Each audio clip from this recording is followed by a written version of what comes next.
तीन मछलियां। एक नदी के किनारे उसी नदी से जुड़ा एक बड़ा जलाशय था। जलाशय में पानी गहरा होता है, इसलिए उसमें काई तथा मछलियों का प्रिय भोजन जलीय सूक्ष्म पौधे उगते हैं। ऐसे स्थान मछलियों को बहुत रास आते हैं। उस जलाशय में भी नदी से बहुत सी मछलियां आकर रहती थी। अंडे देने के लिए तो सभी मछलियां उस जलाशय में आती थी। वह जलाशय लंबी घास व झाड़ियों द्वारा घिरा होने के कारण आसानी से नजर नहीं आता था। उसी में तीन मछलियों का झुंड रहता था। उनके स्वभाव भिन्न थे। अन्ना संकट आने के लक्षण मिलते ही संकट टालने का उपाय करने में विश्वास रखती थी। पृथ्वी कहती थी कि संकट आने पर ही उससे बचने का यत्न करो। यदि का सोचना था कि संकट को टालने या उससे बचने की बात बेकार है, करने कराने से कुछ नहीं होता, जो किस्मत में लिखा है वह होकर रहेगा। एक दिन शाम को मछुआरे नदी में मछलियां पकड़कर घर जा रहे थे। बहुत कम मछलियां उनके जालों में फंसी थी, अतः उनके चेहरे उदास थे। तभी उन्हें झाड़ियों के ऊपर मछलीखोर पक्षियों का झुंड जाता दिखाई दिया। सबकी चोंच में मछलियां दबी थी।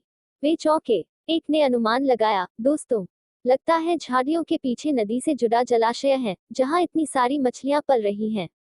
मछुआरे पुलकित होकर झाड़ियों में से होकर जलाशय के तट पर आ निकले और ललचाई नजर से मछलियों को देखने लगे।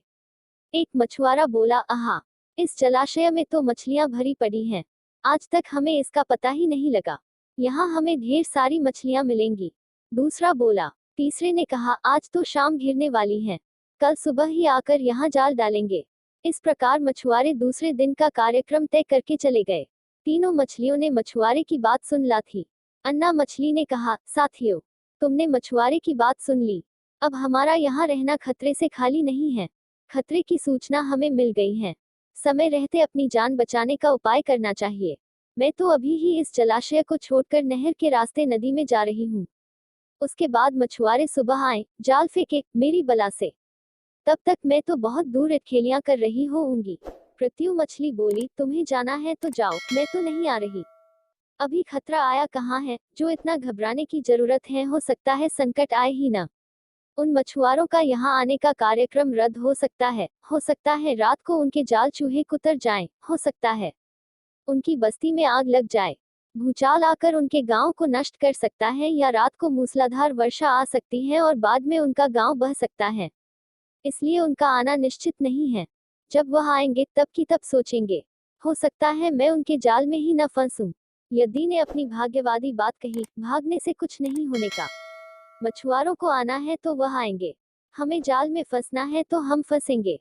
किस्मत में मरना ही लिखा है तो क्या किया जा सकता है। इस प्रकार अन्ना तो उसी समय वहां से चली गई। पृथ्वी और यदि जलाशय में ही रही।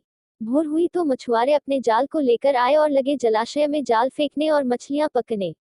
पृथ्वी ने संकट को आए देखा तो लगी जान बचाने के उपाय सोचने। उसका दिमाग तेजी से काम करने लगा। आसपास छिपने के लिए कोई खोखली जगह भी नहीं थी। तभी उसे याद आया कि उस जलाशय में काफी दिनों से एक मरे हुए ऊदबिलाव की लाश तैरती रही है। वह उसके बचाव के काम आ सकती है। जल्दी ही उसे वह लाश मिल गई।